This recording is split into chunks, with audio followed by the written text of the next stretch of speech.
Hey gang, it's just me, Ghetto Mama, aka Leslie Singh. Anyway, it's Thursday, and I was supposed to do a thriller Thursday, and I didn't remember about this until I just sat down, so I don't know. But anyway, tonight I got fish sticks, I have green beans, and I have coleslaw. Oh, excuse me, a little bit of rice right here. So, let's turn this around. Make some adjustments here. Yep. And I've got, for my beverage, Diet Pepsi.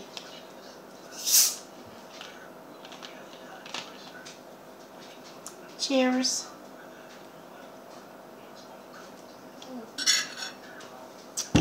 The problem when I pan out on this is I'm fuzzy in the background and my plate just shows up, so I better move you in a little bit closer. So what y'all been doing today? It just started to rain here in Nevada. We're under a winter weather kind of thing. These are really good. These are Gorton's. This rice here is good too.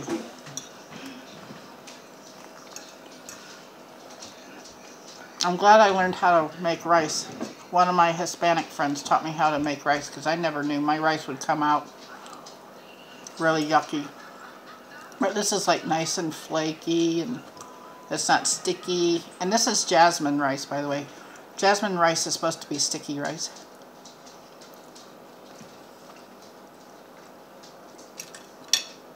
Oh, you know it. Pepper, pepper, pepper, pepper, pepper, pepper, pepper. I like pepper. Okay, gotta do a little bit on everything. Now look at all that pepper. Looks like I just threw dirt on my food, don't it? So,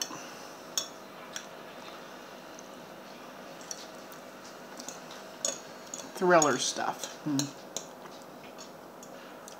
Maybe I might save that for tomorrow and do something for Scary Friday. Because right offhand, I can't really think of anything. I know there's a lot, but I can't think of anything that would be like super scary. Well, I know something that happened to me scary.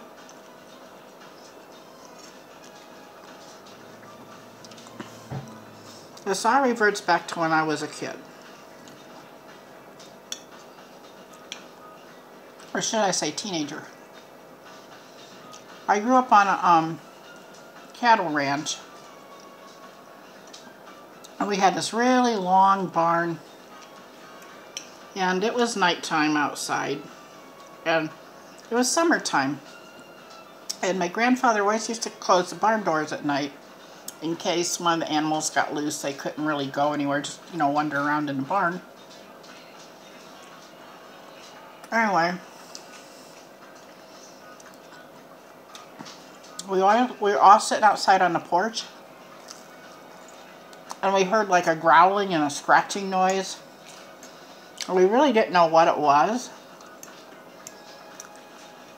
And then we heard something like banging around on the big door, because the barn had these big sliding doors.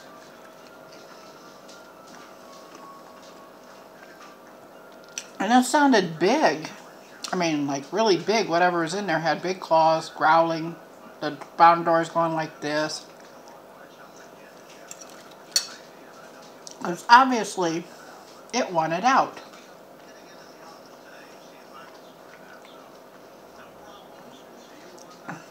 So we were all sitting on the porch, my grandpa, my grandma, and me, and we're going, just staring at the barn door. The barn door was like, well, the barn was like a good ways from the house, but you could see the barn really clear. And you could see that door of the barn going like this. So what could be growling? And my grandpa had dogs in there, and dogs were not barking. Just this barn door shaking. and growling, and somebody's trying to get out. Well, after sitting there a few minutes watching, my grandfather said, well, over at Chippewa Lake, Jungle Larry lost one of their cougars. That's a really big cat. Maybe it got in the barn. But it wasn't a cougar.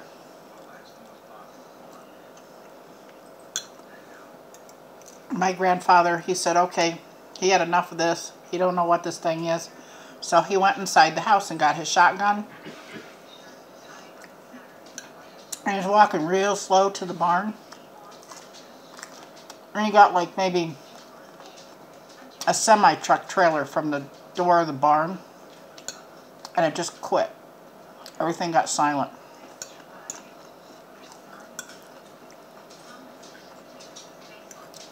And me and my grandma were scared to death, and we stood on the porch and we were watching. And my grandfather put the gun up like on his shoulder like that. And he walked closer to the barn. And now he was standing right there by the barn door. Now he's pushing on the barn door like that.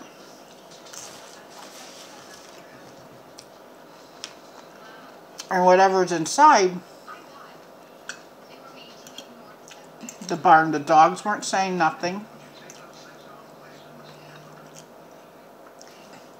We had steers in there. They weren't moving or moving around or anything. Because usually when they get scared, cattle start like, you know, moving and acting up. It's just dead silence. You couldn't even hear a cricket outside. So my grandfather, he looked back at us, and we're still looking at him. And he started to grab the handle to the door of the barn to open it up really slow. And instead of opening up slow, he took the barn door and went, pow, like that really quick. He opened it up, and there was absolutely nothing there. And he's still, you know, in protect mode. He's got his gun up on by his shoulder so he can blast where, you know, a shotgun, they don't shoot a single bullet. They go, pow, you know, they have like 1,000 billion BBs that shoot everywhere. Alright, he turned the lights on in the barn. He walked all through the barn. Nothing was there. Absolutely nothing.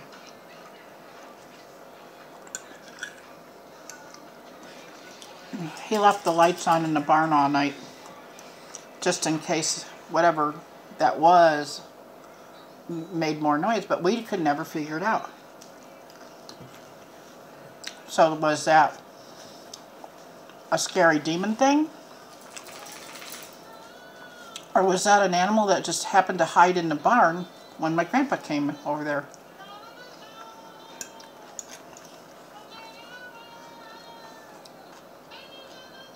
But the dogs were all okay. They were all sleeping in their little nest thing. My grandpa said the dogs looked up at him like, why are you waking us up? Because we used to put the dogs in the barn. My grandpa used to have like 12 dogs. And they'd run loose all the time on the property, but at night they would get penned up because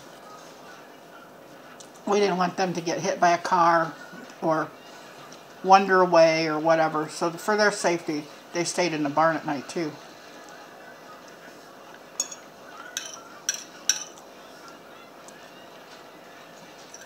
But we never found out what that was.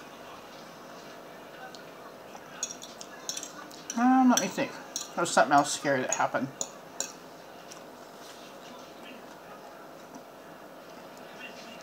I don't know. I had so much scary stuff that happened to me in my lifetime.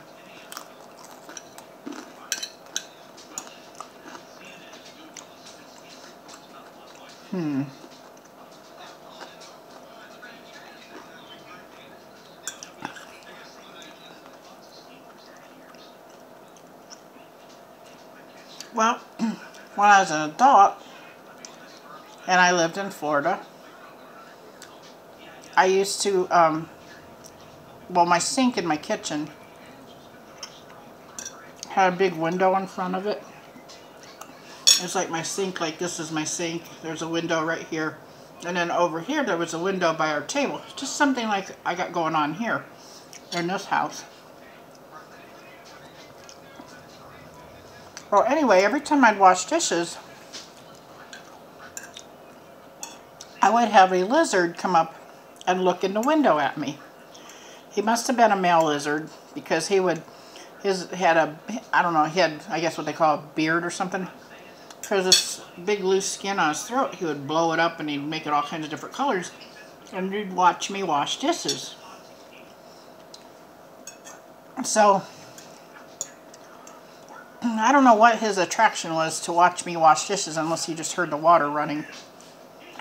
It was the weirdest thing. But anyway, speaking about that lizard, I'd be washing dishes and talking to the lizard. And the window over here, it's by the table, and one time I was washing dishes, and I thought out of the corner of my eye I seen somebody walk by with a red shirt on, like a man walked by with a red shirt on. So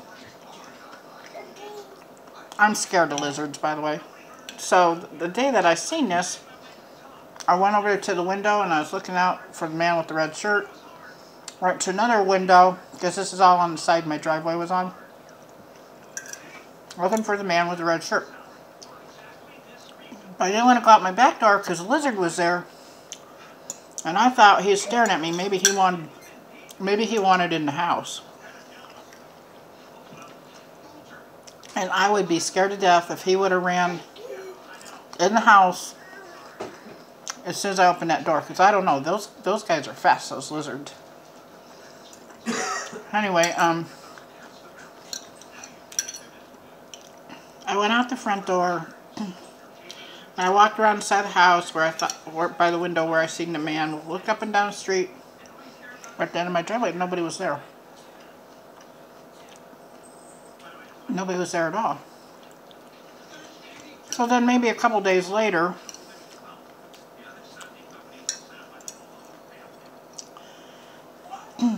I had the same experience, but this time I'm not washing dishes. I forget what I was doing. I was messing around in the kitchen doing something. And I thought I seen the same guy with a red shirt on. The lizard's not in the window, so now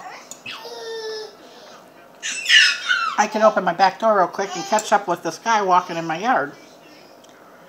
There was no guy walking in the yard.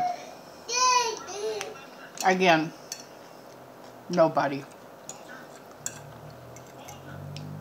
Now I think I'm losing my mind because I think there was a guy walking in the yard twice and I didn't see nobody.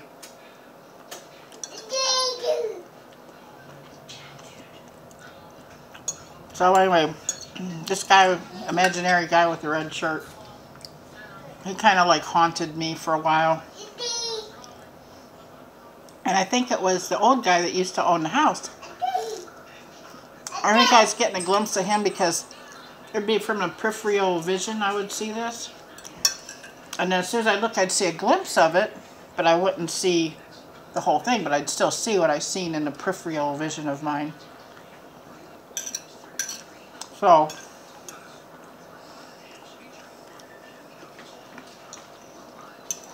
I know I'm crazy, but I don't think I'm that crazy.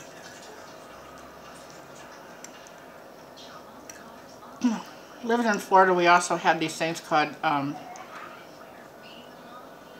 ghost lights. And what they were, there's little balls of gas that would come up from the ground, and then kind of like a little ball of gas. We'll just say this binky here is one of those little ghost lights. It just flowed around and pop, it would be gone. Anyway,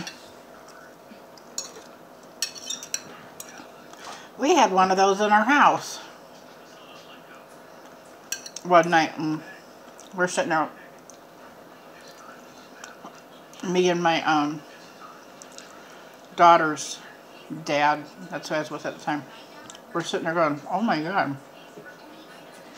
I tell you what, it was the weirdest thing. Really weird. But that's something that has a scientific explanation.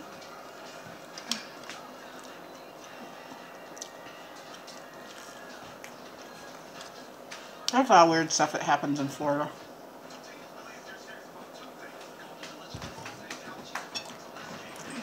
You ever notice most people on Jerry Springer are from Florida or Ohio? Not knocking those places, because I was born in Ohio, lived there on and off till I was like 21 years old, and lived in Florida from about 21 years old, straight lived there, till I was about 32. And then I came out here to Nevada.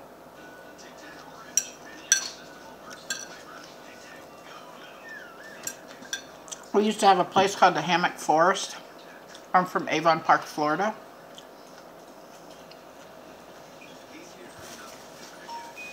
That's on US 27, about an hour and a half away from Disney. Anyway, the Hammock Forest, that's a scary place there. Well, to me it is. We used to go walking through the trails, and I walked slower, and everybody ran ahead of me.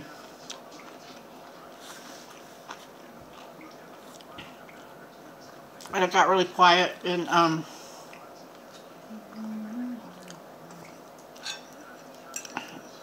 I stopped for a minute because I was looking at the trees at the Hammock Forest. You ever seen old jungle movies with Tarzan?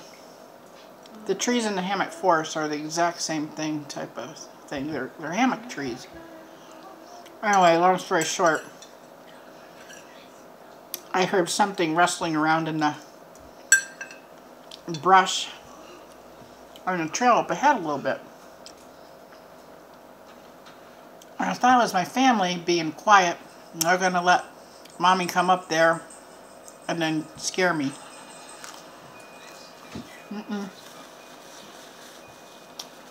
Didn't happen that way. Anyway, I got closer and I go, are you guys messing with me? Come on now. You know, I'm begging them. And out of the clear blue sky, not the sky, excuse me, out of the brush, guess what appears? A big ass wild boar. A boar is a big old wild pig. And I'm going like, oh my God. Because it looked like it was like a 400-pound pig. Its back was up to my butt, and I'm 5'6", so I'm a pretty damn big pig. And it looked at me, and I looked at it. I'm like, oh my God, I can't outrun this thing. So I'm kind of standing there, I'm thinking, well, if I look it in the eyes, you know, it might be like a dog, because if you look a dog in the eyes, they think they're challenging. So I didn't do that. I didn't look it in the eyes. And I'm like thinking, oh my God, what am I going to do? So I start waving my arms around, rah, you know, like acting really big and puffed up and everything. And the big old boar was a female, and she had babies. So she was waiting for her babies to catch up for her. She had like about 3 little piglets, and they just moved across the trail real slow in front of me and got to the other side. When they got to the other side and they disappeared, I start going, oh, I'm hoofing it back to where my family was, because, oh my God. You know, it's surprising that she didn't turn around and start chasing me, because I don't know. It was stupid, because in my brain I'm going, oh, she's gone. But she wasn't far. She's probably like 6 foot from the trail when I started to take off running. And I don't know if pigs like to chase people or not. I know dogs like to chase people. If you run from a dog, you're going to get chased. So yeah. So that's my thrilling, epic tales this Thursday. And I should get an ice cream because I ate my Play-Doh gone. If I was a little kid, I'd get a dessert for eating my Play-Doh gone. But being an adult and being fat, you don't get that. You just be happy you got the plate of food. So, this is going to be my dessert. I have to go wash dishes now and clean up the kitchen. And I'm glad you joined me for my mukbang. Check out my Leslie Sing channel, and I will see you next video.